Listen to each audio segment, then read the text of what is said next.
Hey there, I'm Sarah with WTI. Who knew that adding a safety feature to your bicycle could also be a statement piece? These are lights that go around the rim of each wheel of your bike, making it easy for you to be seen while riding, but also lets you customize the look of these lights, making them extremely fun and festive. Relatively easy to put together. They do come with batteries, which was great. Now, they come with instructions, and once I understood the instructions, I was able to place the lights on each of the wheels of my bike. Now there's tons of options. Not only can you make the lights different colors, you can change the colors between the wheels, you can make the lights flashing or solid.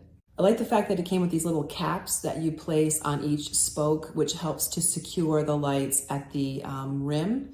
So I wasn't worried about them coming loose. And once they were completely installed, I am so impressed by how they look. These wheel lights from BLITZU have given me that added level of safety, knowing that I'm clearly visible from all directions, but they also really add a lot of fun too. And the fact that you can customize them, change the colors up, and even make them flash is an added bonus. I want to be seen while I'm riding, especially when I'm riding in dusk or dawn conditions. I think it's really important that you use safety lights. So these lights on my wheels make it possible to be seen not only from the front and from behind, but also from the side. So if you want to add some spice and fun to your bike, but also safety, you can't go wrong with these lights for your wheels. I'm really happy with them, and that is my point of view.